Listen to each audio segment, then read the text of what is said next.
Hola y bienvenidos a Pulso Global. Hoy nos adentramos en una de las crónicas más desgarradoras, complejas y a la vez, inspiradoras que el siglo XX nos ha heredado.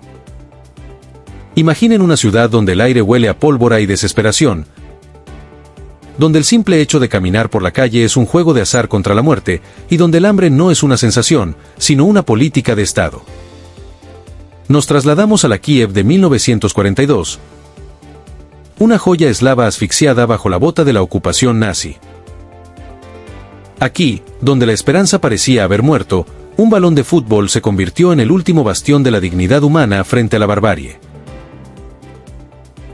Este es el tercer capítulo de nuestra miniserie, el partido que inició una guerra o la paz.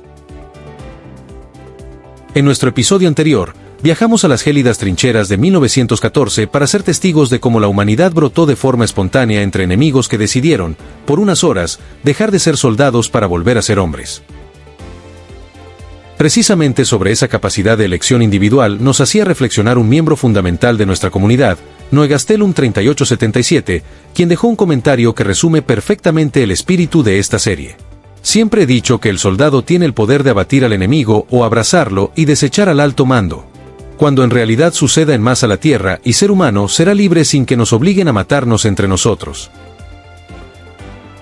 Esa idea de que el individuo tiene el poder soberano de elegir no ser un engranaje más en la maquinaria de destrucción es el hilo conductor que nos trae hoy a Ucrania. Noé Gastelum 3877, gracias por tu aporte.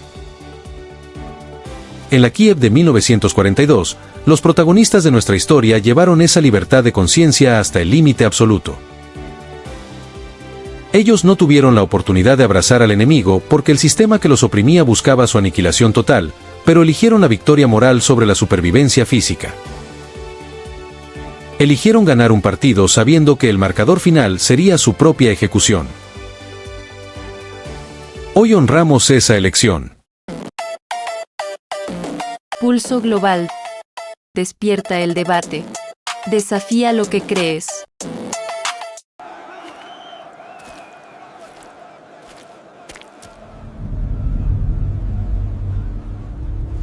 Para dimensionar la magnitud del partido de la muerte, es imperativo que hagamos un análisis profundo del tablero geopolítico de 1941. El 22 de junio de ese año, la Alemania nazi lanzó la Operación Barbarroja, la invasión más grande en la historia de la humanidad. El objetivo no era solo una victoria militar, era la implementación del Lebensraum o espacio vital. Hitler no veía a Ucrania como una nación, sino como un inmenso campo de suministros. Geográficamente, Ucrania posee el Chernozem, el suelo negro más fértil del planeta. Para el Tercer Reich, controlar este territorio significaba alimentar a la Wehrmacht y someter por hambre a la Unión Soviética. Kiev, conocida como la Jerusalén del Este por su riqueza cultural y religiosa, se convirtió en un objetivo prioritario.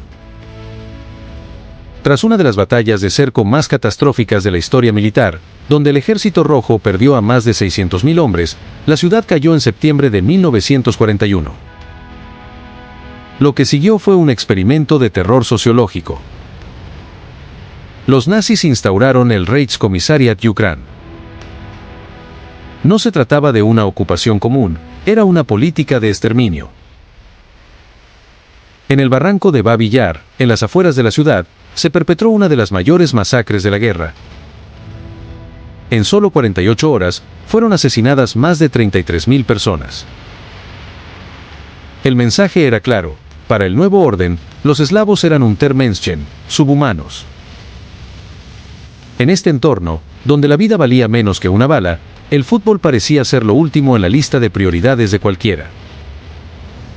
Pero como veremos, el deporte tiene una forma extraña de sobrevivir en las grietas del horror. ¿Cómo nace un equipo de fútbol en una ciudad donde la gente muere de hambre en las aceras? Aquí entra el aspecto antropológico y social de nuestra historia. Josif Kordik, un alemán étnico que vivía en Kiev y dirigía la panadería número 1, era un fanático del deporte. Un día, mientras caminaba por el mercado, reconoció a un hombre demacrado, sucio y con la mirada perdida. Era Mykola Trusevic, el carismático y gigantesco portero del Dinamo de Kiev, un ídolo nacional antes de la guerra. Kordik, arriesgando su posición, contrató a Trusevic para trabajar en la panadería. Pero no se detuvo ahí. Juntos comenzaron una búsqueda clandestina por toda la ciudad para encontrar a otros antiguos compañeros que hubieran sobrevivido al frente o a los campos de prisioneros. Así reclutaron a figuras como Kuzmenko, Klimenko y Goncharenko. Desde una perspectiva educativa y científica, es fascinante analizar el rendimiento físico de estos hombres. La ciencia de la nutrición deportiva moderna nos dice que un atleta de élite requiere entre 3.500 y 5.000 calorías diarias de alta calidad para competir. Estos jugadores vivían con una ración de pan mezclado con aserrín y agua. Sus cuerpos estaban en un estado de catabolismo muscular extremo, donde el organismo consume su propio tejido para sobrevivir. Sociológicamente, el equipo que bautizaron como FC Start no era solo un club de fútbol, era una balsa de salvación.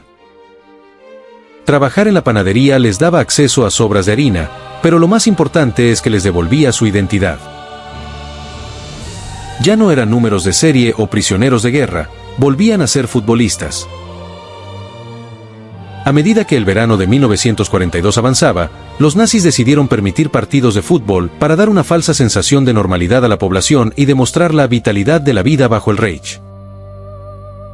No sabían que estaban creando el escenario para su propia humillación. El FC Start comenzó a jugar contra equipos de guarniciones ocupantes, soldados rumanos, húngaros y unidades de la Wehrmacht. El resultado fue una explosión de orgullo nacional. El FC Start no solo ganaba, humillaba. Vencieron 6-2 a un equipo húngaro, 11-0 a un equipo de rumanos y 6-0 a una unidad de ingenieros alemanes.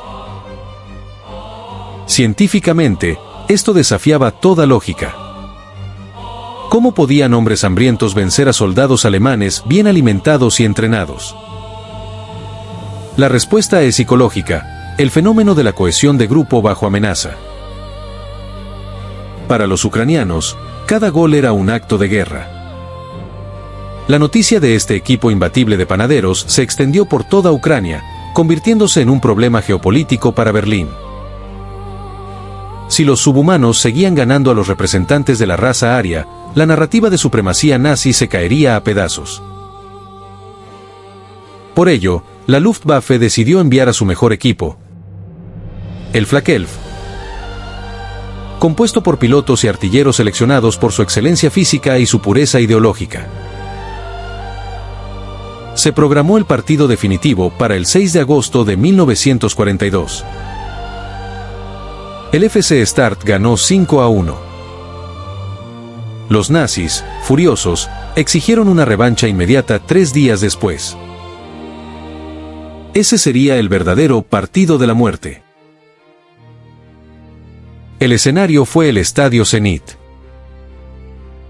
El ambiente era eléctrico y cargado de un miedo tangible. El detalle comunicativo es vital aquí. Las gradas estaban divididas entre soldados alemanes armados y civiles ucranianos hambrientos de esperanza. El arbitraje fue entregado a un oficial de las SS, eliminando cualquier rastro de imparcialidad. Antes del pitido inicial, el oficial entró al vestuario del FC Start. Con una calma gélida, les dijo: «Soy el árbitro. Deben seguir las reglas y, antes del partido, saludar a sus oponentes a la manera aria». Todos sabían lo que eso significaba, el brazo en alto y el Heil Hitler. Pero cuando los equipos salieron al campo, ocurrió el primer acto de desobediencia masiva. Los alemanes hicieron su saludo, los jugadores del FC Start comenzaron a levantar el brazo, pero a mitad de camino, se lo llevaron al pecho y gritaron al unísono: «Fiskul Ura», el grito de lealtad deportiva soviética. El estadio casi se viene abajo. El partido fue de una brutalidad técnica inaudita. El Flakelf jugaba con la impunidad de saber que el árbitro no pitaría nada en su contra. Trusevic, el portero, recibió una patada en la cara que lo dejó sangrando en el césped, pero se levantó entre los aplausos de su gente. Al descanso, contra todo pronóstico, el FC Start ganaba 3-1. En los vestuarios, la amenaza fue explícita: si ganan, no habrá mañana para ustedes. En este segmento, es importante que la audiencia reflexione. ¿Qué harían ellos? Aquí es donde el comentario de Noé Gastelum, 3877, cobra vida. Los jugadores tuvieron la oportunidad de obedecer al mando para salvar su piel, pero decidieron que su dignidad como hombres y deportistas era innegociable. En la segunda mitad, el dominio ucraniano fue absoluto. El momento cumbre ocurrió cuando el defensor Alexei Klimenko regateó a toda la defensa alemana, eludió al portero y, en lugar de anotar el gol, se detuvo en la línea de meta, se dio la vuelta y pateó el balón hacia el centro del campo. Fue el insulto supremo al Tercer Reich. El partido terminó 5-3. Habían ganado el juego, pero habían firmado su sentencia de muerte. La represalia nazi fue quirúrgica. No los arrestaron en el estadio para evitar un motín de la población civil, pero una semana después, la Gestapo llegó a la panadería. 1-1, los jugadores fueron interrogados y torturados. Mykola Korokik, el delantero, murió bajo tortura en los sótanos de la Gestapo al ser identificado como miembro activo del NKVD. El resto fue enviado al campo de concentración de Sirets. Allí vivieron meses de trabajos forzados bajo condiciones inhumanas. En febrero de 1943, tras un ataque de los partisanos ucranianos, el comandante del campo ordenó ejecutar a uno de cada 3 prisioneros. Mykola Trusevich murió con su camiseta de portero puesta, la misma con la que había derrotado a la Luftwaffe. Iván Kuzmenko y Alexei Klimenko también fueron fusilados. Sociológicamente, el Partido de la Muerte se convirtió en una leyenda que alimentó la resistencia eslava durante el resto de la guerra. Científicamente, se ha debatido mucho sobre la veracidad absoluta de cada detalle, pero lo que es innegable es el impacto comunicativo del evento. El fútbol logró lo que las armas no pudieron en ese momento, que fue devolverle el orgullo a un pueblo humillado. Este episodio nos deja una lección profunda. El deporte no es solo un juego, es un lenguaje universal que, en las manos correctas, se convierte en una herramienta de liberación. Como bien decía nuestro seguidor en su comentario, el ser humano tiene el poder de elegir. Y aunque en Kiev esa elección llevó al martirio, también encendió una llama que ningún ejército pudo apagar. Pero nuestra travesía por los partidos que definieron la historia no ha terminado. Los invito a seguir haciendo comunidad en Pulso Global. Suscríbanse y activen la campana porque el desenlace de esta miniserie nos llevará a 1998, a un campo de batalla muy diferente, EU versus Irán. El partido con más tensión política de la era moderna, donde el mundo esperaba chispas de odio y fue sorprendido por un gesto resuelto con flores y fraternidad que desafió a los líderes de ambas naciones. No se pierdan el capítulo final, La Paz de las Rosas. ¿Crees que el sacrificio del FC Start fue un acto de imprudencia o la máxima expresión de patriotismo? Los leo en los comentarios.